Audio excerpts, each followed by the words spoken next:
সাহাবীরা বলতে লাগলেন, ওই সাহাবীকে যিনি এসে বললেন তার উটের কথা, অন্যান্য সাহাবীরা বলছেন তুমি এই কথাটা কেন রাসূলুল্লাহকে বললে? এখন যদি এই পাগল উট নবীজির সঙ্গে বেয়াদবি করে, কারণ উটটা তো পাগল, যদি ধাক্কা মেরে দে, যদি গোতা মেরে দে, তাহলে তো নবীজি কষ্ট পাবেন, এই কথা কেন বললা?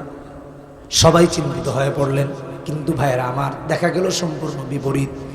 বিশ্বনবী রাহমাতুল্লিল আলামিন ওই বাগান, যে বাগানে উটটি অবস্থান করছে, ওই বাগানের দরজা দিয়ে ঢুকতে দেরি হয়েছে। পাগল উটটা বিশ্বনবীকে দূর থেকে দেখে দৌড়ে দৌড়ে এসে রাসূলুল্লাহর কদমে সিজদায় পড়ে গেছে।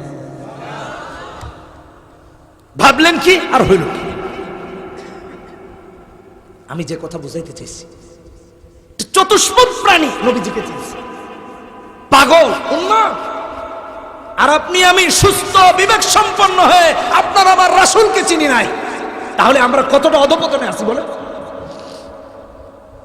কোথায় চলে গেছি একটু চিন্তা করে দেখেন। সাহাবীরা ডেকে বলেন, ইয়া রাসূলুল্লাহ, ইয়া হাবিবাল্লাহ, ও নবীজি, একটা পাগল উট, আল্লাহ যাকে বিবেক দেন নাই, বিবেক দিয়ে বোঝার ক্ষমতা দেন নাই, কান দিয়ে দেখ শুনে শুনে কিছু নির্বাচন করার, সিদ্ধান্ত নেওয়ার ক্ষমতা দেন নাই, চোখ দিয়ে দেখে ভালো মন্দ যাচাই করার ক্ষমতা দেন নাই, অন্তর দেন নাই বোঝার জন্য। আবার অন্যদিকে সে পাগল, একটা পাগল চতুষ্পদ জন্তু যদি আপনার কদমে সিজদায় পড়তে পারে, ওগো নবীজি, আমরা তো চোখ দিয়ে দেখে ভালো মন্দ যাচাই করতে পারি, কান দিয়ে শুনে করতে পারি, দিল দিয়ে ভালো মন্দ বোঝার ক্ষমতা রাখি। নাহনু আহাক্কু আন নাসজুদা লাকা ইয়া রাসূলুল্লাহ, তাহলে আমরা আপনাকে কেন সিজদা করব না? আমরাও আপনাকে সিজদা করতে চাই। নবীজি ডেকে বলেন, মুসনাদে আহমদের 12153 নম্বর হাদিস, সাহাবীরা আমার শোনো, লা ইয়াসলুহু লিবাশারিন আন ইয়াসজুদা লিবাশারিন ওয়ালাউ সালাহা লিবাশারিন আন ইয়াসজুদা লিবাশারিন লা আমারতুল মারআতা আন তাসজুদা লিজাওজিহা। সাহাবীরা আমার, কোন মানুষের জন্য মানুষকে সিজদা করা হারাম, জায়েজ নাই। যদি জায়েজ হতো তাহলে আমি নারীদেরকে তাদের স্বামীকে সিজদার বিধান দিয়ে দিতাম, কিন্তু দেই নাই। আল্লাহর রাসূল ওখান থেকে জানায়া দিলেন, কোন মানুষ যেন মানুষকে সিজদা না করে। অতএব কোন মানুষ যদি রাসূলকে সিজদা করতে না পারে, কোন কবরে, মাজারে, কোথাও কোন সিজদা করা জায়েজ নাই, হারাম। সেটা ধরুন, এই যে বিশ্বকাপ,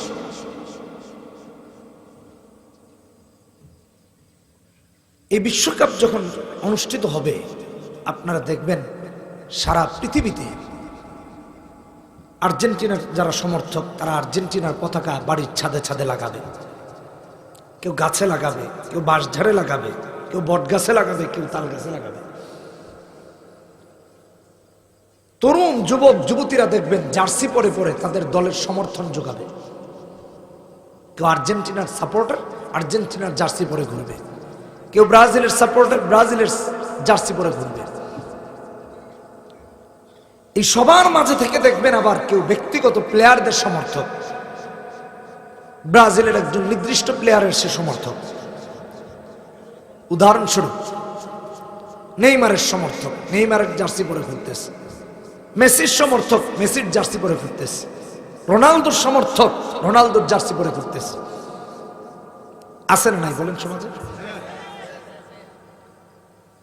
আমার যুবক ভাইরা আমাকে দিছে এই বিষয়, চিন্তা করছেন বর্তমান প্রেক্ষাপট সম্পর্কে কথা বলতে। আমার অনুরোধ থাকবে এই যুবকরা যেন অন্তত পক্ষে এই কথাগুলোর উপর আমল করে, যা বলবো, যা বোঝানোর চেষ্টা করবে। কারণ হলো, সমাজ বিনির্মাণে যুবকদের ভূমিকা সব থেকে বেশি। যে সমাজের যুবকরা ঠিক হয়ে যায়, তাদের বৃদ্ধরাও ঠিক হয়ে যায়, তাদের অনুজরাও ঠিক হয়ে যায়, ছোটরাও ঠিক হয়ে যায়, উপরের নিচের উভয়টা ঠিক হয়ে যায়। কলিজার টুকরা যুবকরা, তোমাদের বলতে চাই, মুরব্বীরা তো শুনতেছেন, আলহামদুলিল্লাহ,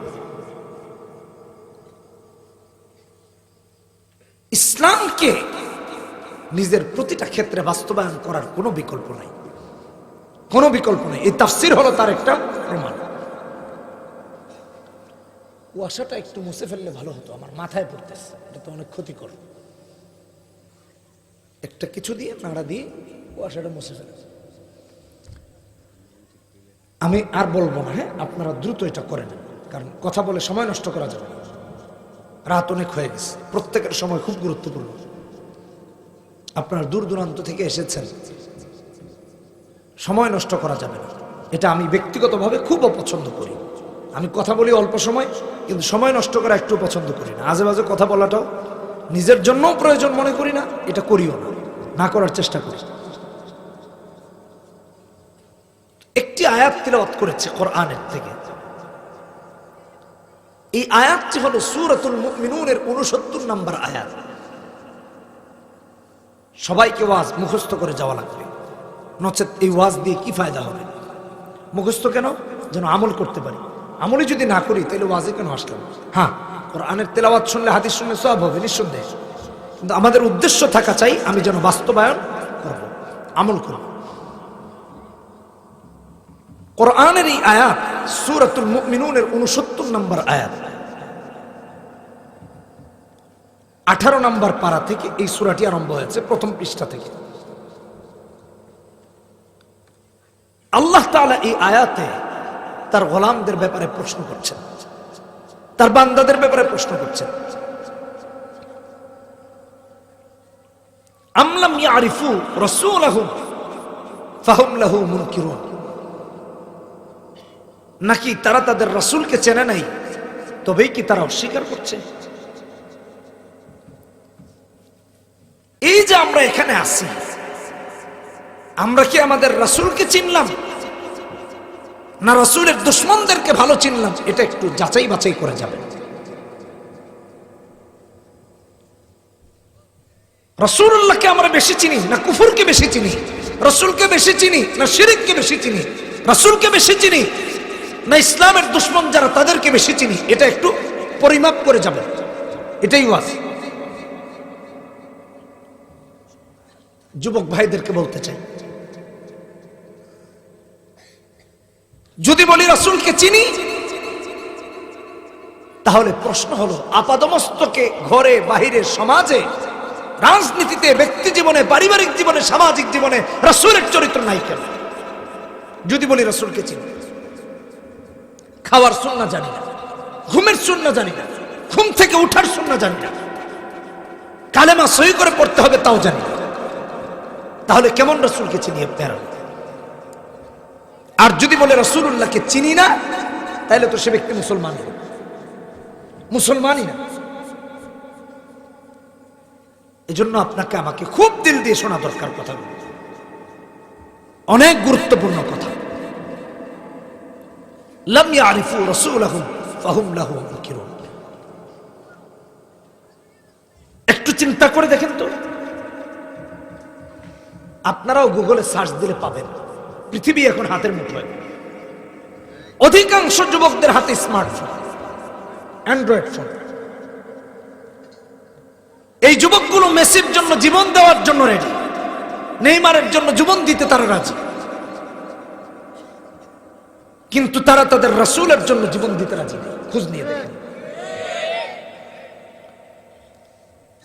তারা নেইমারকে চিনে, মেসিকে চিনে, অথচ মুসলিম হয়ে মুহাম্মদুর রাসূলুল্লাহকে চিনে না। অথচ দরকার ছিল রাসূলকে চেনা, তা চিনা না। জার্সি পরে বেড়াচ্ছে নেইমারের, জার্সি পরে বেড়াচ্ছে মেসির, জার্সি পরে বেড়াচ্ছে আর্জেন্টিনার, ব্রাজিলের, তাদের প্রতিনিধিত্ব করছে। আমি আপনাদেরকে একটা তথ্য দেই, একটু খেয়াল করে শুনেন। এই যে মেসি নেইমার, আপনারা গুগলে সার্চ দিবেন মেসি নেইমারের, তাদের ফটোতে যাবেন, ছবিতে যাবেন, অসংখ্য এমন ছবি দেখবেন তাদের শরীরে এক চোখের ট্যাটু আঁকা, এক চোখের, এক চোখ আঁকা, এক চোখ। এক চোখ কার হবে বলেন তো? দাজ্জালের হবে। এক চোখ হবে দাজ্জালের। এতদিন কি করেছেন সেটা বিষয় না, আজকে যখন জানলেন একটি ভুল।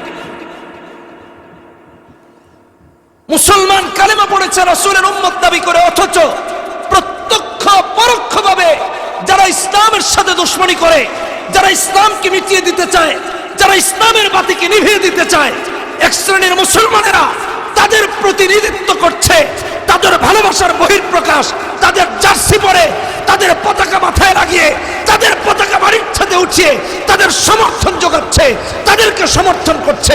অথচ রাসূলের উম্মত হয়ে রাসূলের সুন্নাহকে তার মাথায় উঠাতে পারে নাই, তার ঘরে জায়গা দিতে পারে নাই, তার সমাজে জায়গা দিতে পারে নাই, তার রাজনীতিতে জায়গা দিতে পারে নাই, তার পারিবারিক জীবনে জায়গা দিতে পারে নাই, তার রাজনীতিতে জায়গা দিতে পারে নাই, সমাজনীতিতে জায়গা দিতে পারে নাই। আমি সুস্পষ্ট ভাষায় বলছি, তারা দাজ্জালের প্রতিনিধিত্ব করছে, রাসূলের উম্মত হতে পারে না, রাসূলের উম্মত হতে পারে না।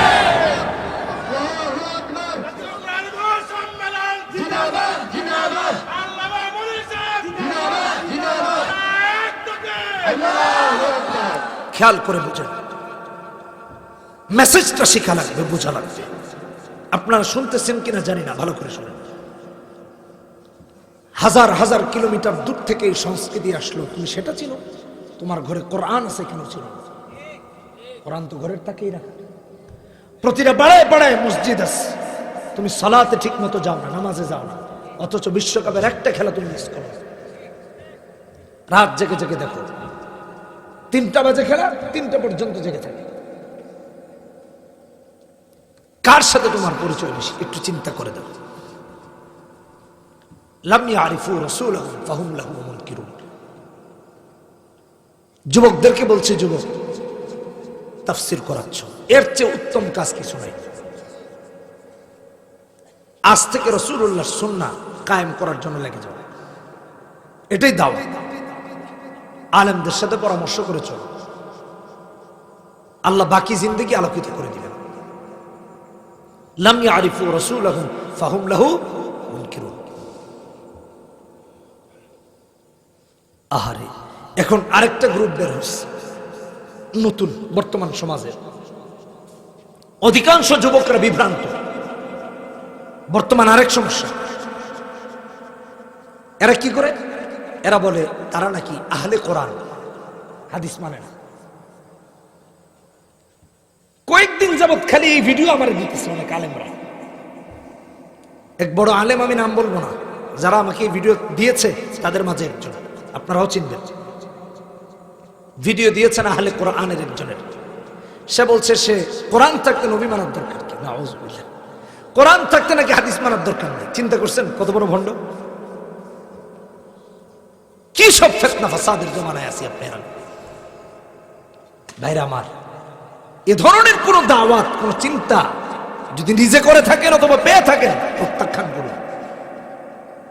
যারা কোরআন মানে তারা রাসূলকে মানতে বাধ্য। আল্লাহ অসংখ্য আয়াতে রাসূলুল্লাহকে মানার কথা বলেছেন, অসংখ্য আয়াতে। আমি 2-4টা প্রমাণ দিই। আগে আসেন ছোট্ট একটু পরিচয় দিই। আপনারা দেখবেন পৃথিবীতে যত বাবা আছে, বাবারা তাদের সন্তানের প্রতি অসংখ্য ভালোবাসা রাখেন, খুব দয়াশীল হন, স্নেহপরায়ণ হন, মায়া মমতা ভালোবাসা থাকে, থাকে না? বাবাদের মায়েদের থাকে কি থাকে না? বলে থাকে কি থাকে না? থাকে। গোটা পৃথিবীর মুসলিম উম্মাহের পিতা হলেন ইব্রাহিম আলাইহিস সালাম। কোরআনুল কারীমে আল্লাহ তাআলা এই কথাটি 17 নম্বর পারা হিফজুল কোরআনের 20 নম্বর পৃষ্ঠা 78 নম্বর আয়াতে সূরা হজ উল্লেখ করেছেন। মিল্লাতা আবিকুম ইব্রাহিম হুয়া সাম্মাকুমুল মুসলিমিন। আপনার আমার এই মুসলিম মিল্লাতের পিতা বানিয়েছেন ইব্রাহিম আলাইহিস সালামকে আল্লাহ। এর প্রমাণও আছে, আজ সুরক্ষিত আছে। যে যাই বল, আমি আর ওদিকে গিয়ে আলোচনা লম্বা করছি না, সামনে আগাতে হবে আমাকে। ইব্রাহিম আলাইহিস সালাম আল্লাহর কাছে দোয়া করেছেন তার সন্তানরা যেন সঠিক দিন পায়, বিভ্রান্ত যেন না হয়, গুমরা যেন না হয়ে যায়, জাহান্নামী যেন না হয়ে যায়। আল্লাহর কাছে এই জন্য দোয়া করেছেন একজন রাসূল আগমনের। কোরআনুল কারীমে আল্লাহ রাব্বুল আলামিন সূরার নাম হলো সূরা বাকারা, প্রথম পারা 19 নম্বর পৃষ্ঠা 129 নম্বর আয়াতে আল্লাহর কাছে দোয়া করেছেন। আল্লাহ এই দোয়া কোরআনে কোট করেছেন। আমার ভাই তারপরের আয়াতগুলো তিলাওয়াত করতেছিলেন রফিক বিন বদরুল হুদা সাহেব, সামনের আয়াতগুলো আপনাদেরকে তিলাওয়াত করে শুনিয়েছেন। ইব্রাহিম আলাইহিস সালাম আল্লাহর কাছে দোয়া করেছেন রব্বানা ওয়াবাস ফীহিম রাসূলা মিনহুম, তাদের মাঝে থেকেই রাসূল পাঠান, তার সন্তানদের মধ্যে থেকে। ইয়াতলু আলাইহিম আয়াতিকা ওয়া ইউআল্লিমুহুমুল কিতাব ওয়াল হিকমা ওয়া ইউযাক্কিহিম ইন্নাকা আনতাল আজিজুল হাকীম। যে রাসূল আসবেন তিনি যেন তাদেরকে আপনার আয়াতসমূহ তিলাওয়াত করে শোনান, কিতাব শিক্ষা দিবেন, হিকমত শিক্ষা দিবেন, তাদেরকে পরিশুদ্ধ করবেন। আল্লাহ কবুল করেছেন, সুবহানাল্লাহ। আল্লাহ তাআলার হিকমত কতই না শক্তিশালী চিন্তা করুন। যদি ধরি নাই 2022 সালে আহলে কোরআন বের হয়েছে, যারা রাসূলুল্লাহর বিরুদ্ধে কথা বলে, হাদিসের বিরুদ্ধে কথা বলে, আল্লাহ তাআলা 1450 বছর আগে তার হাবিবকে পৃথিবীতে যে পাঠিয়েছেন, কেউ যেন মিথ্যাচার করতে না পারে, কোরআনে আয়াত নাযিল করে দিয়েছেন সাথে সাথে। কেউ যেন মিথ্যাচার করতে না পারে। বুড়ে হুজুর কোথায় আছে? সূরাতুল বাকারা 151 নম্বর আয়াত, 2 নম্বর পারা, হিফজুল কোরআনের 2 নম্বর পৃষ্ঠা। ইব্রাহিম আলাইহিস সালাম যা যা দোয়া চেয়েছিলেন আল্লাহ তা তা মেনশন করে আয়াত নাযিল করেছেন, যেন কিয়ামত পর্যন্ত তার হাবিবকে কেউ মিথ্যাচার করতে না পারেনি। এই আয়াতে আল্লাহ বলেন, কামা আরসালনা ফীকুম রাসূলাম মিনকুম ইয়াতলু আলাইকুম আয়াতিনা ওয়া ইউযাক্কিকুম ওয়া ইউআল্লিমুকুমুল কিতাবা ওয়াল হিকমাতা ওয়া ইউআল্লিমুকুম মা লাম তাকুনু তা'লামুন ফাযকুরুনি আযকুরকুম ওয়াশকুরু লি ওয়া লা তাকফুরুন। আয়াত নাযিল করছেন। ইব্রাহিম আলাইহিস সালাম দোয়া করেছিলেন, আল্লাহ আয়াত তেলাওয়াত করবে, হিকমত শিক্ষা দিবে, কিতাব শিক্ষা দিবে, পরিশুদ্ধ করবেন। আল্লাহ তা মেনশন করে আয়াত নাযিল করেছেন। কোরআনে আল্লাহ আরো বলেছেন, এই যারা বলো রাসূল মানি না, একটু শোনো। কোরআনে কারীম আয়াত নম্বর 2, সূরার নাম সূরাতুল জুমআ, 28 নম্বর পারা। হুয়াল্লাযী বা'আসা ফিল উম্মিয়্যিনা রাসূলা মিনহুম, উম্মীদের মাঝে থেকে রাসূল পাঠিয়েছেন। ইয়াতলু আলাইহিম আয়াতিহি ওয়া ইউযাক্কিহিম ওয়া ইউআল্লিমুহুমুল কিতাবা ওয়াল হিকমা ওয়া ইন কানু মিন ক্বাবলু লাফি দালালিন মুবিন। আয়াত নাযিল করে দিয়েছেন। তা বলে রাসূলুল্লাহ নাকি দরকার, চিন্তা করছেন এরা নাকি কোরআন মানে? আরে কোরআন মানলে নবী মানতেই হবে। আর যে বলে নবী মানে না, আমি বলি সে কোরআন মানতে পারে নাই, কোরআন বিরোধী। কত দলিল লাগবে? অসংখ্য দলিল কোরআনে কারীমে আছে। কোরআনুল কারীম 21 নম্বর পারা, হিফজুল কোরআন, সূরার নাম সূরাতুল আহজাব। এই সূরার 21 নম্বর আয়াতে বলছেন, লাকাদ কানা লাকুম ফি রাসূলিল্লাহি উসওয়াতুন হাসানাতুন লিমান কানা ইয়ারজুল্লাহা ওয়াল ইয়াউমাল আখিরা ওয়া যাকারাল্লাহা কাসীরা। তোমাদের জন্য আল্লাহ বলেন, তোমাদের জন্য আমি রাসূলকে উত্তম আদর্শ বানিয়েছি, রাসূলের মাঝে উত্তম নমুনা রেখেছি। রাসূলের মাঝে যদি উত্তম নমুনা রয়, তাহলে তো রাসূলকে অনুসরণের কথা আল্লাহ নিজে কোরআনে বলতেছেন, আর ওরা বলতেছে রাসূলকে মানতে হবে।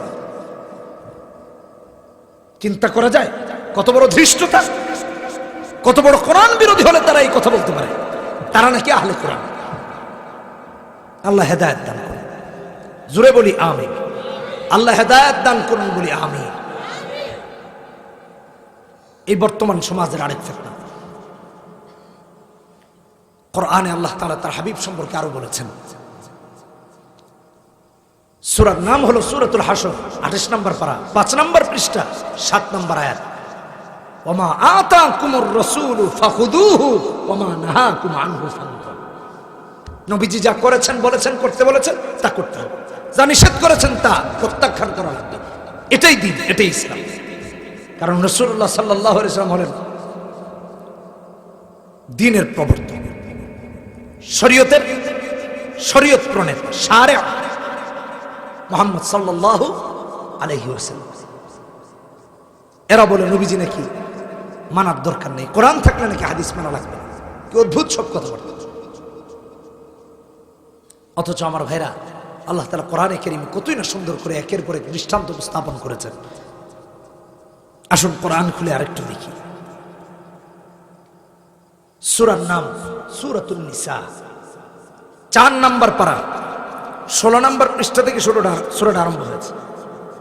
এর 59 নম্বর আয়াতে আল্লাহ বলছেন, সূরা নিসা, ইয়া আইয়ুহাল্লাযীনা আমানু আতিউল্লাহ ওয়া আতিউর রাসূল। আল্লাহ আর তার রাসূলকে আল্লাহ বলতেছেন অনুসরণ করুন, আর ওরা বলতেছে রাসূলকে মানতে হবে। চিন্তা করছেন কত বড় ধৃষ্টতা!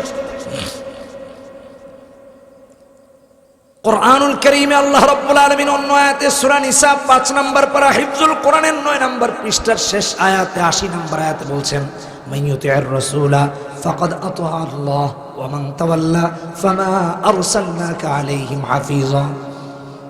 আল্লাহর বান্দা বান্দীদের মধ্য থেকে যে কিনা তার রাসূলকে অনুসরণ করবে সেজন্য স্বয়ং আল্লাহ রাব্বুল আলামিনকে অনুসরণ করলো। সুবহানাল্লাহ। রাসূলকে অনুসরণ করলে আল্লাহকে অনুসরণ করা হবে, এটা আল্লাহর বক্তব্য। আর ওরা বলছে রাসূলের হাদিস মানা লাগবে না, রাসূলকে অনুসরণ করা লাগবে না। কি আজীব রে ভাই! উল্টা পাল্টা অনেক দলিল, অনেক কিছু নিয়ে তারা দলিল দিচ্ছে উম্মাহকে বিভ্রান্ত করার জন্য। কোরআনে আল্লাহ তাআলা শুধু রাসূলের কথাই বলেন নাই, অন্য আয়াতে বলেছেন। সূরার নাম সূরা আল ইমরান, 31 নম্বর আয়াত 3। আল্লাহ আয়াতে বলছেন, কুল ইন কুনতুম তুহিব্বুনাল্লাহ ফাত্তাবিউনি ইউহিব্বুকুমুল্লাহ ওয়া ইয়াগফির লাকুম যুনুবাকুম ওয়াল্লাহু গফুরুর রহিম। ফ্যানটা এদিকে দেওয়া যায় না? গরম লাগছে। ইন কুনতুম তুহিব্বুনাল্লাহ, যদি আল্লাহকে ভালোবাসতে চাও তাহলে রাসূলকে অনুসরণ করো। ঠিক আছে, চলবে। যদি আল্লাহকে ভালোবাসতে চাও তাহলে রাসূলকে অনুসরণ করো। এই কথা কার? আল্লাহ। কোথায় বলেছেন? 3 নম্বর পারায়। কোথায় বলেছেন? 13 নম্বর পৃষ্ঠা 31 নম্বর আয়াতে সূরা আল ইমরান। রাসূলকে অনুসরণ করতে বলেছেন। হে নবী, আপনি বলে দিন তারা যেন আপনার অনুসরণ করে, তাহলে আমাকে আল্লাহকে ভালোবাসা হবে। আর ওরা বলছে কি রাসূলকে নাকি মানতে হয় না। আহারে কি গাঁজাখুরি কথা! বিশ্বনবী রাহমাতুল লিল আলামিন, বিশ্বাস করুন, নবীর চরিত্র যদি আমাদের আপাদমস্তকে ঘরে বাহিরে সমাজে রাষ্ট্রনীতিতে রাজনীতিতে পারিবারিক জীবনে সামাজিক জীবনে বাস্তবায়ন হয়ে যেত, তাহলে সারা পৃথিবীটা শান্তিময় হয়ে যেত, সারা পৃথিবী শান্তিময় হয়ে যেত। এই জন্য আল্লাহ রাব্বুল আলামিন কোরআনে হাকিমের 17 নম্বর পারা হিফজুল কোরআন সূরাতুল আম্বিয়া প্রথম পৃষ্ঠা থেকে 17 নম্বর পারায় আরম্ভ হয়েছে। আল্লাহ 107 নম্বর আয়াতে বলছেন, ওয়ামা আরসালনাকা ইল্লা রাহমাতাল লিল আলামিন। নবী গোটা বিশ্বের জন্য রহমত। ভাইরা আমার, আমরা খালি চিন্তা করি শান্তি আসে না কেন, শান্তি আসে না কেন? শুধু ওয়াজ মাহফিল হলে শান্তি আসবে না, ওয়াজে কোরআন হাদিসের যে কথা হয় তা বাস্তবায়ন করলে শান্তি আসবে। ভালো করে বুঝেন, কি অদ্ভুত সব কথা কাজ। রাহমাতুল লিল আলামিনের চরিত্রকে জানেন, দ্বীনকে জানেন, ইসলামকে জানেন, শান্তি আসবে। কাফের মুশরিকদের চরিত্র জানি, রাসূলের চরিত্র জানি না, ওদেরটা আপাদমস্তকে রাখি, নবীজিরটা রাখি না। হে যুবক, তোমাদেরকে বলতেছি, তুমি যে আর্জেন্টিনা ব্রাজিলের জার্সি লাগালে, তোমার একটু লজ্জা হয় না? অথচ তোমার চেহারায় রাসূলের সুন্নাত নাই, তোমার আপাদমস্তকে রাসূলের সুন্নাত নাই। কাফের মুশরিকদের ভালোবাসা বহিঃপ্রকাশ করে করে ঘুরতেছো, রাসূলুল্লাহর বহিঃপ্রকাশ ভালোবাসা তোমার নাই। কেন করতেছো এটা? কি কারণে করতেছো? অথচ রাসূলুল্লাহ এই উম্মতের জন্য চলতে ফিরতে হাঁটতে বসতে সিজদার পর সিজদা দিয়ে কেঁদেছে, সিজদার পর সিজদা দিয়ে কেঁদেছে। মুসলিম শরীফের হাদিস 4747 নম্বর হাদিস। রাসূল দোয়া করেছেন, আল্লাহুম্মা গফিরলি কওমি ফাইন্নাহুম লা ইয়ালামুন। আল্লাহ আমার কওমরে আপনি মাফ করে দেন, কওমকে মাফ করে দেন। নবীজি পৃথিবীতে এসেছেন, ওহী পেলেন, নবুয়তি পেলেন, কোরআনের দাওয়াত, ইসলামের দাওয়াত দেওয়া আরম্ভ করলেন। ইয়া আইয়ুহান নাস কুলু লা ইলাহা ইল্লাল্লাহু তুফলিহুন। স্রোতের বিপরীতে গিয়া একটা কথা বলা কত কঠিন এটা কল্পনা করা যায় না। ধরুন এখানে ওয়াজ হচ্ছে, এই যে এত মানুষ, একজন যদি দাঁড়িয়ে হুজুর ওয়াজ টাজ ভালো লাগে না বন্ধ করেন তো, তাহলে দেখা যায় মারামারি শুরু হয়েছে। ওই যে কে যেন ওই দিন এক হুজুরের বাধা দিয়েছে, জুতার বৃষ্টি শুরু হয়েছে। এটা বোঝার জন্য বলতেছে, স্রোতের বিপরীতে গিয়ে রাহমাতুল্লিল আলামিন দ্বীনের পথে ডাকতেছেন, ইসলামের পথে ডাকতেছেন। মানুষকে বলতেছেন লাতের উপাসনা করো না, মানাতের উপাসনা করো না, উজ্জার করো না, হবলের করো না, আল্লাহকে সিজদা করো, লা ইলাহা ইল্লাল্লাহ পড়ো, কামিয়াব হয়ে যাবে, একত্ববাদে বিশ্বাসী হবে। ওরা খেপে গেল নবীজির উপরে, রাসূলের বিরোধিতা করতে লাগলো, যেটা আজকাল ইসলামের বিরোধিতার একটা দল আছে না নাই, সব সময় এরা ইসলাম ভালো লাগে না, ইশারায় প্রত্যক্ষ পরোক্ষভাবে খালি ইসলামের বিরোধিতা, ইসলামের বিরোধিতা, কোরআনের বিরোধিতা, রাসূলের বিরোধিতা, হক্কানি আলেমদের বিরোধিতা। এই আছে না নাই? চিল্লায় বলেন আছে না নাই? অভাব নেই। ওরা কেউ বলছে মুহাম্মদ সাল্লাল্লাহু আলাইহি সাল্লামকে হত্যা করবে, কেউ বলছে হাত ভেঙে দিবে, কেউ বলছে মক্কা থেকে বের করে দিবে। এই মুহাম্মদ, লা ইলাহা ইল্লাল্লাহ দাওয়াত বন্ধ করো, নয়তো তোমাকে মেরে ফেলবো, হত্যা করবো, মক্কা থেকে বের করে দিল। নবীজিকে হুমকি দিচ্ছে। আহারে রাহমাতুল্লিল আলামিন নবী ঘরে গিয়ে কাঁদতেছেন। মুসলিম শরীফের হাদিস,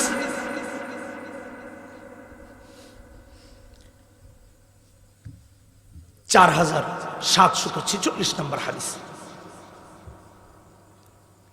কাঁদতেছেন, যে উম্মতকে তিনি জান্নাতের দিকে ডাকেন, এই উম্মত নবীকে মারার জন্য আগায় যেতেছে। অথচ রাসূল তাদেরকে আল্লাহর দিকে ডাকতেছে, আর ওরা কিনা রাসূলকে মারতে যাচ্ছে। কি ভয়াবহ অবস্থা চিন্তা করা যায়। ব্যতীত হয় নবীজি কাঁদতেছেন। নবীজির বাবা মারা গেছেন যখন তিনি মায়ের পেটে, মা মারা গিয়েছেন 6 বছর বয়সে। বাবা মা হারা হওয়ার পর প্রথম অভিভাবক হয়েছেন দাদা আব্দুল মুত্তালিব, তিনিও মারা গেছেন। অভিভাবক হয়েছেন চাচা আবু তালেব। কালেমার দাওয়াত দেন, কাফের বেঈমানরা বলে এ মুহাম্মদ মেরে ফেলবো, হাত ভাঙবো, পা ভাঙবো, মক্কা থেকে বের করবো, হত্যা করবো, হ্যান তেন আবিজাবি বলা শুরু করছে। নবীজি উম্মতের দরদে কাঁদতেছেন। আবু তালেব কান্না দেখে বলছেন মুহাম্মদ কাঁদছো কেন, কি হয়েছে তোমার, কে কি বলেছে বলো। নবীজি বলছেন চাচা আমি তাদেরকে দ্বীনের দিকে ডাকি, আর ওরা আমারে মেরে জাহান্নামে, মাইনা জাহান্নামে যেতে চায়। ভাইরা আমার, প্রথম আয়াত মনে রাখেন, আমরা আমাদের রাসূলকে চিনেছি না চিনি নাই? কাফেররা কতটুকু চিনলো আর আমরা কতটুকু চিনলাম একটু মিলাবেন। এই জন্য এই কথাগুলো বলতেছি। দালাইলুন নবুওয়া লিল বাইহাকি, দ্বিতীয় খণ্ড 341 নম্বর পৃষ্ঠায় গ্রন্থকার নবীজির কান্না দেখার পর, রাসূলের অবস্থা জানার পর আবু তালেব কি বললেন তা উল্লেখ করেছেন। আবু তালেব বললেন ওয়াল্লাহি লাই ইয়াসিলু ইলাইকা বিজামইহি হাত্তা উওয়াসসাদা ফিত তুরাবি দাফিনা ওয়া দাউতানি ওয়া আলিমতু আন্নাকা নাসিহি ফালাকাদ সাদাকতা ওয়া কুনতা ফিনা আমিনা ওয়া আরাদতা দীনান قد عرفت بأنه من خير أديان البرية دينا لولا الملامة أو حذار مسبة لوجدتني سمحا ذاك مبينا বলেন আল্লাহু আকবার। আবু তালেব বলছেন মুহাম্মদ কে তোমার হাত পা ভাঙবে, কে তোমাকে মক্কা থেকে বার করবে, কে তোমাকে হত্যা করবে? আবু তালেব আল্লাহর নামে কসম করে বলতেছেন। চিন্তা করা যায় একজন মুশরিক আল্লাহর নামে কসম করে বলছেন মুহাম্মদ চিন্তা করো না, ভয় পেও না, তুমি তোমার দ্বীনের দাওয়াত দাও, কোরআনের দাওয়াত দাও, ইসলামের দাওয়াত দাও, তাওহীদের দাওয়াত দাও। আমি আবু তালেব যতদিন মাটির উপরে আছি, অর্থাৎ আমার মৃত্যু হয় নাই, আমাকে দাফন করা হয় নাই, ততদিন ওরা তোমার হাত ভাঙবে, পা ভাঙবে, মক্কা থেকে বের করবে, তোমাকে হত্যা করবে দূরের কথা, ওরা তোমার সবাই মিলে তুমি মুহাম্মাদের কাছে আসতে পারবে।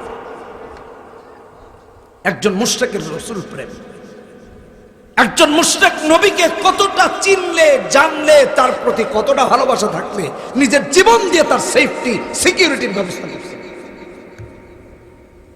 আর আপনি আর আমি দিনে দুপুরে আপনার আমার রাসূলকে অপমান করা হয়, একটু কষ্ট, একটু ব্যথা, একটু অনুশোচনা, একটু আক্ষেপ হয়। কেমন মুমিন হয়েছে রে ভাই? এই আবু তালেবের একটু পরিচয় দিই। ঈমান আনেন নাই, বেঈমান অবস্থায় মারা গেছে।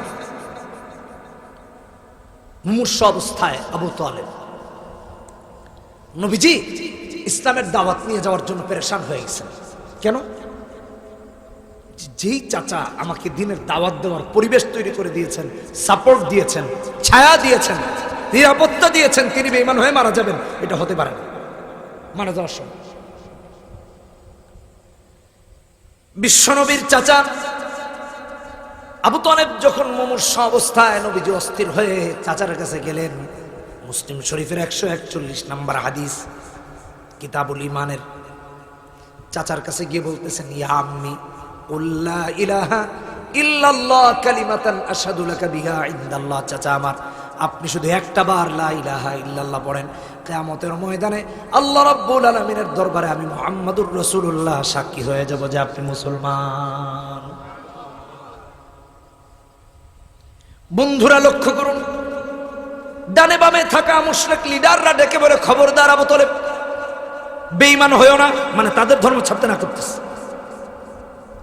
কালেমা গ্রহণ করবে না, লাতকে অপমান করবে না, মানাতকে অপমান করবে না, উজ্জা হুবলকে অপমান করবে না, বাপ দাদার ধর্মকে কলঙ্কিত করবে না, খবরদার কালেমা পড়বে না মুহাম্মাদের। আবু তালেব তার ধর্মকে কলঙ্কিত না করার জন্য, নিজে অপমানিত, বাপ দাদা অপমান না হওয়ার জন্য লা ইলাহা ইল্লাল্লাহ পড়লেন না, গ্রহণ করলেন না। বেঈমান অবস্থায় মারা গেলেন, জাহান্নামী হয়ে গেছেন। রাহমাতুল লিল আলামিন চাচার জাহান্নামী হওয়ার কারণে কেঁদে কেঁদে বাড়ি থেকে বের হলেন, আর কান্না করতে করতে হাঁটতেছেন। আল্লাহ রাব্বুল আলামিন তার হাবিবের কান্না দেখে কোরআনে কারীমের মধ্যে আয়াত নাজিল করে দিলেন। সূরার নাম সূরাতুল কসস, 56 নম্বর আয়াত। ইন্নাকা লা তাহদি মান আহবাবতা ওয়ালাকিন্নাল্লাহা ইয়াহদি মান ইয়াশা ওয়া হুয়া আ'লামু বিল মুহতাদিন। নবী হে, কান্না বন্ধ করুন। কাঁদছেন কেন? আপনি যাকে মহব্বত করবেন, ভালোবাসবেন, তাকে তো আপনি হেদায়েত দিতে পারবেন না, বরং হেদায়েত দেওয়ার মালিক হলাম আমি আল্লাহ। আমি যাকে চাই সেই কেবল হেদায়েত পায়, যাকে চাই না সে যাকেই যে যত ভালোবাসুক হেদায়েত কোনোদিনও সে পায় না। ওগো নবীজি, আপনি আপনার চাচাকে ভালোবেসে হেদায়েত দিতে পারবেন না, হেদায়েত দেওয়ার মালিক তো হলাম আমি আল্লাহ। আমি আল্লাহ যদি চাই তাকেই হেদায়েত দেই। অতএব আপনার চাচা হেদায়েত পায় নাই, এজন্য আপনার কান্না করার কোনো কারণ নাই। যেরকম সুবহানাল্লাহ। ভাইরা আমার, কালেমা পড়তে পেরেছি, এর চেয়ে বড় নিয়ামত আপনার আমার আর কি আছে? এর চেয়ে বড় সম্পদ আর কি আছে? আসেন, বিশ্ব নবীকে চিনি, রহমতি চরিত্র তার জানি, সুন্নাহকে জানি, ইসলামকে জানি, দ্বীনকে জানি, কোরআনকে জানি।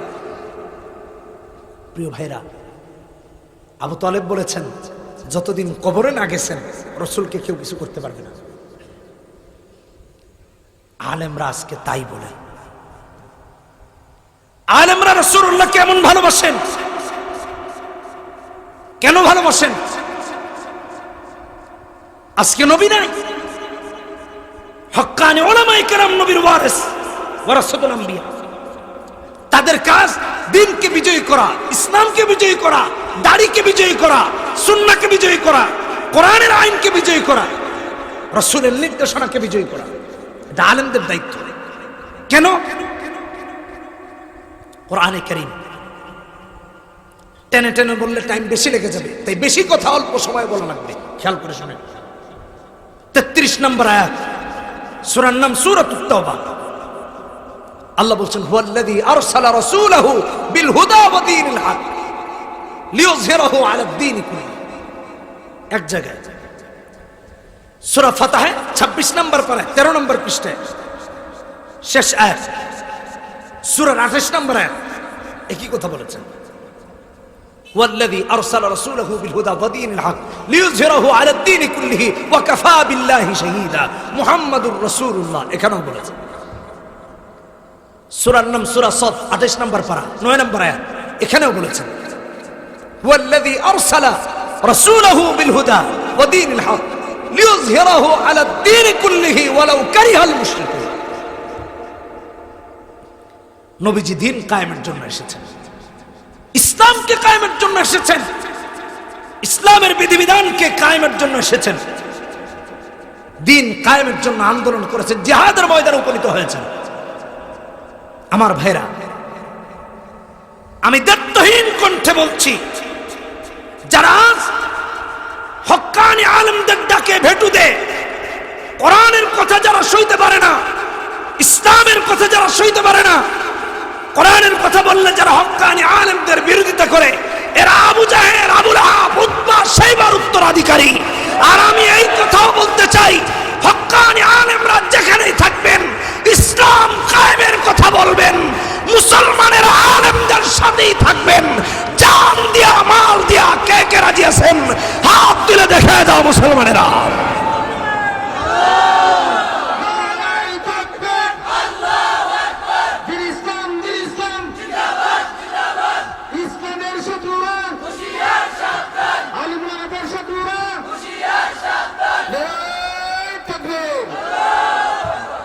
লিইয়ুযহিরাহু আলাদ-দীন কুল্লিহি। এই যুবক, কোথাও তো কুফরকে কায়েম করতে বলা হয় নাই, তুমি আপাদ মস্তকে কুফর নিয়ে বেড়াচ্ছ কেন? কলিজার টুকরা যুবক, তোমাদের দুটো পায়ে ধরে একটা হাদিস শুনে, মুসলিম আবু দাউদের হাদিস, 4033 নম্বর হাদিস। নবীজি বলছেন, মান তাশাব্বাহা বিকওমিন ফাহুয়া মিনহুম। যে যে কওমকে অনুসরণ করে সে তার দলভুক্ত হয়ে যায়, অন্তর্ভুক্ত হয়ে যায়। হে যুবক, কি আজীব! কিছু ছেলেপেলেরা এদেরকে দেখে শরীরে ট্যাটু আছে, তাদেরকে দেখে তাদের বেশভূষ, চুল কাটার স্টাইল, জামা পড়ার স্টাইল সব নিচ্ছে। রাসূল বলছেন সে তো তাদের অন্তর্ভুক্ত হয়ে গেছে। তো তুমি যদি ইহুদির চরিত্র ধারণ করো, ইহুদি হয়ে গেছে। তুমি খ্রিস্টানের চরিত্র ধারণ করলে খ্রিস্টান হয়ে গেছে। রাসূলুল্লাহর হাদিস। কিভাবে এই সমাজ ঠিক হবে একটু চিন্তা করে দেখো।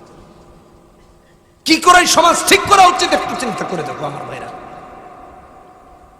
মানুষ হয়েও যদি চতুষ্পদ জন্তুর চেয়ে নিকৃষ্ট হয়ে যায়, তাহলে কি লাভ এই কান দিয়া, কি লাভ এই চোখ দিয়া, কি লাভ এই দিল দিয়া, বলেন? এই জন্য কোরআনে কারীমে আল্লাহ রাব্বুল আলামিন মানব জাতি এবং জিন্নাতের জন্য কোরআনে কারীমে বলছেন, সূরার নাম সূরাতুল আরাফ, 179 নম্বর আয়াত। আল্লাহ বলছেন, ওয়ালাকাদ যারানা লিজাহান্নামা কাসীরাম মিনাল জিন্নি ওয়াল ইনস লাহুম কুলুবুন লা ইয়াফকাহুনা বিহা ওয়া লাহুম আ'য়ুনুন লা ইউবসিরুনা বিহা ওয়া লাহুম আযানুন লা ইয়াসমাউনা বিহা উলাইকা কাল আনআম। চোখ আছে, কান আছে, অন্তর আছে, সব দেহ কে দিয়েছেন? কে দিয়েছেন? আর এই সব কিছু দিয়ে আল্লাহকে চিনে নেই। আল্লাহ বলেছেন এটা চতুষ্পদ জন্তুর মতো, বরং তার চেয়ে জঘন্য বলেছেন, বালহুম আদল বলেছেন। ভাইরা, চতুষ্পদ জন্তু বা তার চেয়ে নিকৃষ্ট হয় কিভাবে মানুষ? একটু খেয়াল করে শুনেন, এত নিকৃষ্ট কিভাবে হয়? প্রাণী জগৎ রাসূলকে চিনত, গ্রহ জগৎ রাসূলকে চিনত। বুঝেন না বিষয়টা? রাসূলুল্লাহকে চিনত। আর আপনি আর আমি উম্মত হইয়া কান পাইলাম, দিল পাইলাম, হাত পাইলাম, এই চোখ দিয়ে দেখে ভালো মন্দ যাচাই করতে পারি, কান দিয়ে শুনে ভালো মন্দ যাচাই করতে পারি, কিন্তু রাসূলকে চিনলাম। এই ওয়াজ শুনে ওয়াজ থেকে আমল করতে পারলাম, কি লাভ বলেন? একটা হাদিস শোনাই আপনাদেরকে, হাদিসের কিচ্ছা শোনাই আর কি। কিচ্ছা হাদিসের, মুসনাদে আহমদের হাদিস। কোন কিতাবের হাদিস বলেন? কোন কিতাবের হাদিস? মুসনাদে আহমদের হাদিস, 12153 নম্বর হাদিস। রাসূলুল্লাহর একজন গরিব সাহাবী, আপনারা দেখেছেন কিনা জানি না, হ্যাঁ দেখবেন না কেন, এটা তো কৃষি এলাকা, দেখবেন। আমরা ছোটবেলা দেখেছি গ্রামে গেলে যে এটা কি বলে, এই যে কাঁধে নিয়ে যে, হ্যাঁ না না, ভার ভার বহন করে যে বাং না বেউ, আচ্ছা যাই হোক, যেটাই বুঝেন, একটা কাঠের টুকরা, বাঁশ দিয়ে বানায়, বাঁশের টুকরা, এটা এই পাশে একটা বোঝানে, ওই পাশে একটা নিয়ে কাঁধে করে করে হেঁটে যায়। তো আমরা দেখতাম বড় বড় টিন, টিন আছে না, তেলের টিন, এগুলার মধ্যে পানি নিয়ে নিয়ে গিয়ে বেগুন খেতে, তারপরে অন্যান্য মরিচ খেতে পানি দিত না? কিছুদিন আগের কথা, 10 বছর আগে এগুলো দেখা গেছে। এখন তো উন্নত প্রযুক্তি, সেচ ব্যবস্থা হয়েছে। এটা কেন বললাম? যে সাহাবী গরিব মানুষ রাসূলের কাছে এসেছেন একটা অভিযোগ নিয়ে, ইয়া রাসূলুল্লাহ, ইয়া হাবিবাল্লাহ, আমার ফলে ফসলে বাগানে পানি দেই, একটা উট দিয়ে পানি বহন করে নি, এই উটটা আমার পাগল হয়ে গেছে, ফল ফসলে পানি দিতে পারতেছি না, সব নষ্ট হয়ে যেতেছে ইয়া রাসূলুল্লাহ সাল্লাল্লাহু আলাইহি ওয়াসাল্লাম। নবীজি সাহাবীদের নিয়ে বসা, রাহমাতুল লিল আলামিন নবী, কি সুন্দর চাপ চরিত্র।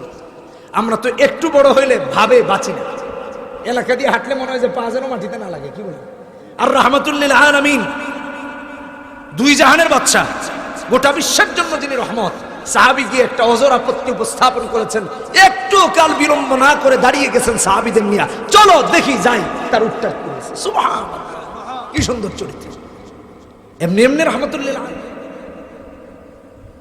সাহাবীদের মাঝে কানাঘেঁষা আরম্ভ হলো। সাহাবীরা বলতে লাগলেন, ওই সাহাবীকে যিনি এসে বললেন তার উটের কথা, অন্যান্য সাহাবীরা বলছেন, তুমি এই কথাটা কেন রাসূলুল্লাহকে বললে? এখন যদি এই পাগল উট নবীজির সঙ্গে বেয়াদবি করে, কারণ উটটা তো পাগল, যদি ধাক্কা মেরে দে, যদি গোতা মেরে দে, তাহলে তো নবীজি কষ্ট পাবেন, এই কথা কেন বললা? সবাই চিন্তিত হয়ে পড়লেন। কিন্তু ভাইয়েরা আমার, দেখা গেল সম্পূর্ণ বিপরীত। বিশ্বনবী রাহমাতুল লিল আলামিন ওই বাগান, যে বাগানে উটটি অবস্থান করছে, ওই বাগানের দরজা দিয়ে ঢুকতে দেরি হয়েছে, পাগল উটটা বিশ্বনবীকে দূর থেকে দেখে দৌড়ে দৌড়ে এসে রাসূলুল্লাহর কদমে সিজদায় পড়ে গেছে। ভাবলেন কি আর হইল কি? আমি যে কথা বুঝাইতে চাইছি, চতুষ্পদ প্রাণী নবীজিকে চিনছে, পাগল উন্মাদ, আর আপনি আমি সুস্থ বিবেক সম্পন্ন হয়ে আপনার আমার রাসূলকে চিনি নাই, তাহলে আমরা কতটা অধপতনে আছি বলে? কোথায় চলে গেছি একটু চিন্তা করে দেখেন। সাহাবীরা ডেকে বলেন, ইয়া রাসূলুল্লাহ, ইয়া হাবিবাল্লাহ, ও নবীজি, একটা পাগল উট, আল্লাহ যাকে বিবেক দেন নাই, বিবেক দিয়ে বোঝার ক্ষমতা দেন নাই, কান দিয়ে দেখ শুনে শুনে কিছু নির্বাচন করার, সিদ্ধান্ত নেওয়ার ক্ষমতা দেন নাই, চোখ দিয়ে দেখে ভালো মন্দ যাচাই করার ক্ষমতা দেন নাই, অন্তর দেন নাই বোঝার জন্য। আবার অন্যদিকে সে পাগল, একটা পাগল চতুষ্পদ জন্তু যদি আপনার কদমে সিজদায় পড়তে পারে, নবীজি আমরা তো চোখ দিয়ে দেখে ভালো মন্দ যাচাই করতে পারি, কান দিয়ে শুনে করতে পারি, দিল দিয়ে ভালো মন্দ বোঝার ক্ষমতা রাখি, নাহনু আহাক্কু আন নাসজুদা লাকা ইয়া রাসূলুল্লাহ, তাহলে আমরা আপনাকে কেন সিজদা করব না? আমরাও আপনাকে সিজদা করতে চাই। নবীজি ডেকে বলেন, মুসনাদে আহমদের 12153 নম্বর হাদিস, সাহাবীরা আমার শোনো, লা ইয়াসলুহু লিবাশারিন আইয়াসজুদা লিবাশারিন ওয়ালাউ সালাহা লিবাশারিন আইয়াসজুদা লিবাশারিন লা আমারতুল মারআতা আন তাসজুদা লিজাওজিহা। সাহাবীরা আমার, কোন মানুষের জন্য মানুষকে সিজদা করা হারাম, জায়েজ নাই। যদি জায়েজ হতো তাহলে আমি নারীদেরকে তাদের স্বামীকে সিজদার বিধান দিয়ে দিতাম, কিন্তু দেই নাই। আল্লাহর রাসূল ওখান থেকে জানায়া দিলেন, কোন মানুষ যেন মানুষকে সিজদা না করে। অতএব কোন মানুষ যদি রাসূলকে সিজদা করতে না পারে, কোন কবরে, মাজারে, কোথাও কোন সিজদা করা জায়েজ নাই, হারাম। মূল যে বিষয়, একটা উট নবীকে চিনেছে, ওই উটের চেয়ে ওই মানুষগুলো আরো নিকৃষ্ট যে রাসূলকে চিনে নাই, চতুষ্পদ জন্তুর চেয়ে নিকৃষ্ট। বালহুম আদল বলেছেন রাসূল। আর কিভাবে বলা যায় বলেন? বুখারীর হাদিস 3636 নম্বর হাদিস, আন আব্দুল্লাহ ইবনে মাসউদ রাদিয়াল্লাহু তাআলা আনহুমা قال انشق القمر على عهد رسول الله صلى الله عليه وسلم شقته। সূরা কমর নাযিল হয়েছে, ইকতারাবাতিস সাআতু ওয়ানশাক্কাল কমর, 27 নম্বর পারা 7 নম্বর পৃষ্ঠা দিয়ে। কাফের বেঈমানরা বলে, মুহাম্মদ তোমার ধর্ম মানবো, তোমার কথা মানবো, একটা কিছু দেখাও। মানে ইসলামী পরিভাষায় যেটাকে বলা হয় মুআজিজা, আর ওদের ভাষায় মানে উল্টাপাল্টা কিছু আর কি, যেটা অবিশ্বাস, বুঝেন না? কেউ পারবে না, কেউ জানবে না, এমন কিছু দেখাও। আহা, তোর ভেজে বললেন, কি দেখাবে? বলছি, এই যে চাঁদটারে 2 টুকরা করে দেখাও, চাঁদ দ্বিখণ্ডিত করে দেখাও। বিশ্বনবী রাহমাতুল লিল আলামিন আল্লাহর নির্দেশে চাঁদের দিকে যখন হাত তুলতে দেরি হয়েছে, আঙ্গুল তুলতে দেরি হয়েছে, চাঁদ 2 টুকরা হয়ে গেছে। কাফের বেঈমানরা কয়, মুহাম্মদ এটা আবার কেমনে সম্ভব? বুঝেন না? ঈমান আনবে বলছে, এখন কয় এটা কেমনে সম্ভব? চাঁদ আবার দ্বিখণ্ডিত হয় কেমনে? এটা জাদু ছাড়া কিছু না। বাপ রে বাপ, ঈমান আনে নাই। আমার ভাইরা, আমি এই কথা কেন বললাম? আজকে কিছু মানুষ এই কথা কয়, হুজুররা এত ওয়াজ করে তাও আবার হুজুররাই মাইর খায়, হুজুররা এত কথা কয় তাও এত গজব আসে কেন? বুঝলেন না বিষয়? কিছু আল্লাহ একটা কিছু করে দেখায় না, উল্টা পাল্টা একটা কিছু হয় না কেন পৃথিবীতে? এটার উপর বেস করে, এটার উপর ভিত্তি করে ইসলাম আর ইসলামের কোনো সম্পর্ক নাই। কাফেররা মুজিজা দেখেছে রাসূলুল্লাহ, ঈমান আনে নাই। কিন্তু রাসূলের শ্রেষ্ঠ মুজিজা হলো কোরআনে কারীম। যারা কোরআনে কারীম পাওয়ার পরিমাণ আনতে পারে না, এদের চেয়ে হতভাগা আল্লাহর জমিনে আর কেউ নাই। কথা বলেন ঠিক কিনা বেটা? সেই কোরআনে কারীমের তাফসীর হচ্ছে। আমার ভাইরা, আমার বন্ধুরা, আমার যুবকরা, একটু কলিজার টুকরাটা খেয়াল করে শুনুন। নবীকে ভালোবাসতে হবে নিজের জীবনের চেয়ে বেশি, নবীকে নিজের চেয়ে বেশি চেনা লাগবে, রাসূলের চরিত্রকে নিজের আপাদমস্তকে সবচেয়ে বেশি ধারণ করা লাগবে। ঘরে, বাহিরে, সমাজে, রাজনীতিতে, পারিবারিক জীবনে, এটাই হলো সবচেয়ে বড় মেসেজ। আরে বুখারী শরীফের হাদিস, 15 নম্বর হাদিস, বিশ্বনবী বলছেন, লা ইউমিনু আহাদুকুম হাত্তা আকুনা আহাব্বা ইলাইহি মিন ওয়ালিদিহি ওয়া ওয়ালাদিহি ওয়ান নাসি আজমাইন। এক কথায় যদি বলি, তাম পৃথিবীর সবচেয়ে বেশি নবীকে ভালোবাসতে হবে, সব থেকে বেশি। এই ভালোবাসার একটা প্রমাণ দিই আপনাদেরকে, একটা কিচ্ছা শোনাই, একটা গল্প শোনাই, হাদিসের গল্প। মুসনাদে আহমদের 20,409 নম্বর হাদিসের গল্প শোনেন ভালো করে। তাবুকের যুদ্ধ, খুব ভয়াবহ অবস্থা, খাদ্যের অভাব, খাদ্য সংকট, প্রচন্ড খরা, জমিন ফেটে চৌচির হয়ে গেছে রোদের তাপে, মরুভূমির বালুগুলো জ্বলন্ত অঙ্গারের মতো হয়ে গেছে, হাঁটার উপায় নাই। সূর্যের তাপ এত মারাত্মক যেন মাথার মগজ টকবক করতেছে, যেন অগ্নি স্ফুলিঙ্গ সূর্য নিক্ষেপ করতেছে। নবীজি জিহাদের জন্য ঘোষণা করেছেন, সাহাবীরা জিহাদের জন্য রেডি হচ্ছেন। সুবহানাল্লাহ। আমরা কি কষ্ট করি বলে? একজন সাহাবী ছিলেন তাদের মাঝে থেকে, যার নাম আবু যর গিফারি রাদিয়াল্লাহু তাআলা আনহু। সুবহানাল্লাহ। আবু যর গিফারির একটা বাহন খুব দুর্বল, জীর্ণ শীর্ণ, কৃষকায়, একেবারে অক্ষম প্রায়। আবু যর গিফারি ভাবলেন, আহারে, রাসূল নির্দেশ করছেন, না যে উপায় নেই, যাব তো ঠিক, কিন্তু আমার এই বাহন তো জিহাদের ময়দান পর্যন্ত যেতে সক্ষম নয়, যে কোনো সময় মারা যাবে মরুভূমিতে, কিন্তু না যেহেতু উপায় নেই। বন্ধুরা আমার, লক্ষ্য করুন, সাহাবী আবু যর গিফারি এই চিন্তা করলেন, এই বাহন নিয়ে জিহাদের ময়দান পর্যন্ত আমার জন্য যাওয়া সম্ভব নয়, যে কোনো জায়গায় মারা যেতে পারে। আর আমি যদি এটা ছাড়া এই জ্বলন্ত অঙ্গারের মতো রূপ নেওয়া মরুভূমি দিয়ে হেঁটে যাই, তাহলে আমারও শহীদি মরণ হবে নিশ্চিত। কিন্তু যেহেতু রাসূলুল্লাহ নির্দেশ করেছেন, পিছপা হওয়ার কোনো সুযোগ নাই। জিহাদের ময়দানে রওনা হয়েছেন, মাঝপথ থেকে কেউ কেউ চলে যায়। সাহাবীরা রাসূলকে জানান, ইয়া রাসূলুল্লাহ, অমুক চলে যাচ্ছে। নবীজি বলেন, যে যেতে চায় তারে যেতে দাও, বাধা দিও না। আবু যর গিফারির যেহেতু বাহনটা দুর্বল, সবার সঙ্গে একযোগে হাঁটতে পারছেন না, পিছলে পড়ে যাচ্ছেন, একটু একটু করে পিছনে পড়তে পড়তে এত দূরত্ব হয়ে গেল, রাসূলের সঙ্গে থাকা সাহাবীরা আর আবু যর গিফারি দেখতে পান না। তারা ডেকে বলেন, ইয়া রাসূলুল্লাহ, ইয়া হাবিবাল্লাহ, এতক্ষণ আবু যরকে দেখা গেল, এখন তো আর আবু যরকেও দেখা যায় না। নবীজি সবার বেলা যা বললেন তাই বললেন, অন্য কোনো মন্তব্য করলেন না। নবীজি সাহাবীদের নিয়ে সামনে চলে গেলেন। তারপর সবাইকে একটু বিশ্রামের জন্য যখন সময় দিলেন, সবাই বিশ্রাম নিচ্ছেন। হযরত আবু যর গিফারি দেখলেন সাহাবী আর রাসূলের সঙ্গে তার দূরত্বটা অনেক বেশি হয়ে গেছে। বাহন থেকে নেমে পড়েছেন, সমস্ত সামানাগুলো বাহন থেকে নিয়ে নিজের কোমরে বেঁধেছেন। মৃত্যুর কথা একবারও চিন্তা করেন নাই, চিন্তা করেছেন, আমার রাসূলের সঙ্গী হয়েছি, সঙ্গী থাকবো, পিছনে হটবো না, পিছনে যাব না, বাঁচলে গাজী, মরলে শহীদ। রাসূলের অনুসরণ অনুকরণ করে করে সমস্ত সামানাগুলো কোমরে বেঁধে রওনা করেছেন। সাহাবায়ে কেরাম যারা বিশ্রাম নিয়েছেন, নবীজির সামনে গিয়ে তাদেরকে বিশ্রামের সুযোগ দিয়েছেন, সবাই বিশ্রাম নিচ্ছেন। সাহাবীরা দেখতে পারলেন কে যেন একজন মরুভূমি দিয়ে হেঁটে হেঁটে আসে। আবার মরুভূমিতে যখন বালু ঝড় হয় তারে দেখা যায় না, আবার যখন ঝড় থামে তখন তারে দেখা যায়। সাহাবীরা ডেকে বলেন, ইয়া রাসূলুল্লাহ, ইয়া হাবিবাল্লাহ, কে যেন একজন মরুভূমি দিয়ে আসতেছে, দেখা যায়। আবার মরুভূমিতে যখন ঝড় হয় বালুর, তখন দেখা যায় না, ঝড় থামলে পরে দেখা যায়। রাসূলুল্লাহ আল্লাহর কাছে দোয়া করে বলেন, আল্লাহ, ইনি যেন আমার আবু যর গিফারি হয়ে যান। ভাইরা আমার, রসুলের প্রতি সাহাবীর টান আর সাহাবীর প্রতি রসুলের টান এমনি এমনি হয়েছে। নিশ্চিত শাহাদাতের মৃত্যু জানার পরও হাঁটা স্টার্ট করেছে। পিছপা হব না, রসুলকে অনুসরণ করব, কারণ রসুল্লাহকে তারা ভালোবাসে, মহব্বত করেন।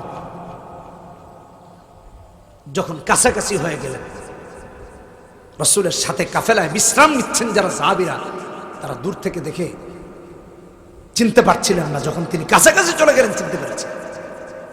বলছেন, ইয়া রাসূলুল্লাহ, ইনি তো আর কেউ না, আবু যর গিফারি, আপনি যার জন্য দোয়া করছেন অগণবিজি, তিনি আবু যর গিফারি রাদিয়াল্লাহু তাআলা।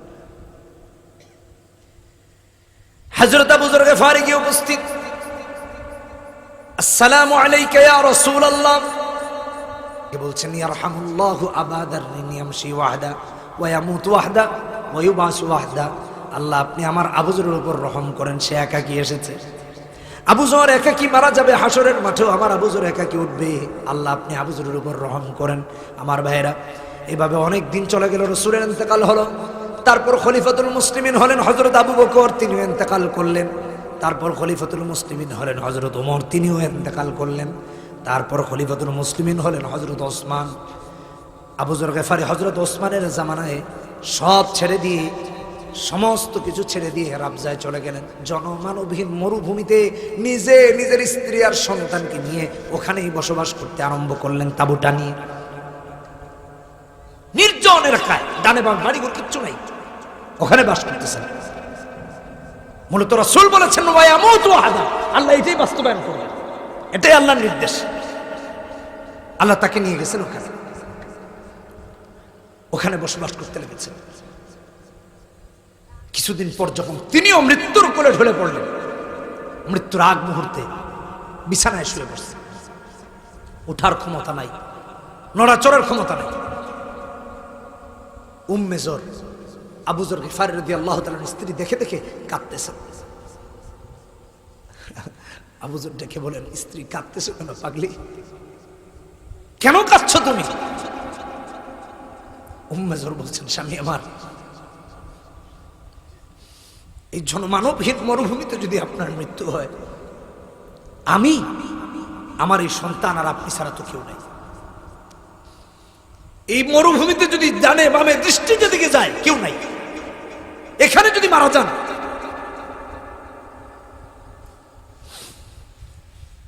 আমি কাফনের কাপড় কোথায় পাবো আপনার জন্য? কারণ আমাদের কাছে তো আপনাকে কাফন দেওয়ার মতো কাপড় নাই। আচ্ছা, এটা বাদ দিল, আপনি যদি মারা যান, আপনাকে দাফনটা কে করবে? আপনার জানাজাটা কে পড়াবে এই জনমানবহীন মরুভূমিতে? উম্মে যর কাঁদতেছেন। আবু যর তার স্ত্রীকে সান্ত্বনা দিয়ে বলতেছেন, স্ত্রী কাঁদো না, কেউ না কেউ আসবে এখানে, তুমি যাও দেখো। যুবকদেরকে ডেকে বলেন, যুবকেরা রে, এই মুহূর্তে যদি আমার মৃত্যু হয়ে যায়, তোমাদের মাঝে থেকে যে কোনো কওমের সর্দার না, কোনো কওমের লিডার না, এমন একজন আমার কাফনের ব্যবস্থা করবা। একজন আনসারী যুবক ডেকে বলে, চাচা যান, আমার মায়ের দেওয়া চাদর আছে, আর আমি কোনো কওম বা গোত্রের সর্দার না, টেনশন করবেন না। আবু যরের ইন্তেকাল হয়ে যায়। কাফন দাফন সমস্ত কিছুর জন্য যখন ব্যবস্থা করা হলো, হজের মৌসুম, আব্দুল্লাহ ইবনে মাসউদ রাদিয়াল্লাহু তাআলা আনহুমা একটা বিশাল জামাত নিয়ে ওই দিক দিয়েই পথ অতিবাহিত হচ্ছিলেন।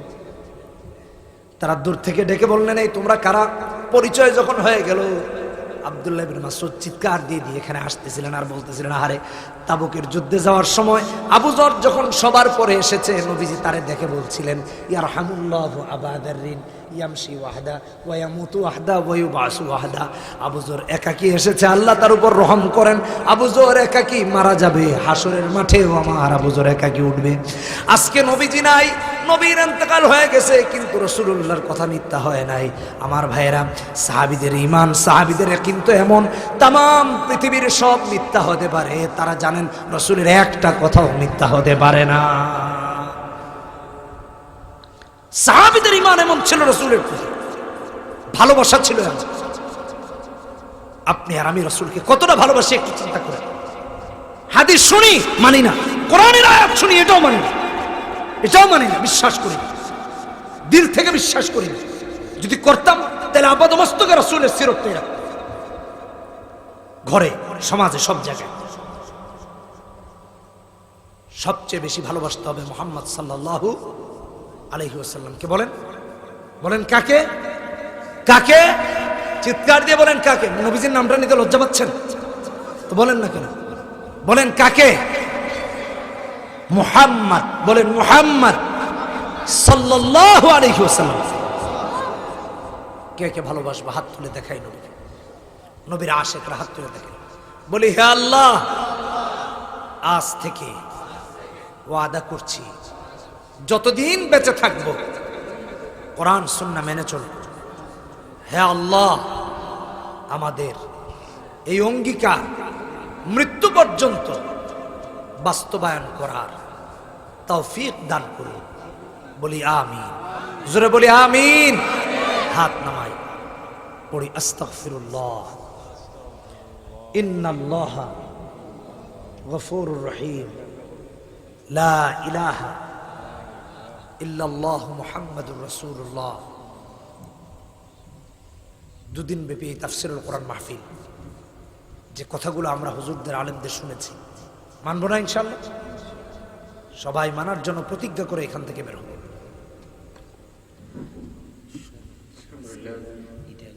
আমাদের শেখের কাছ থেকে গুরুত্বপূর্ণ আলোচনা শুনেছি।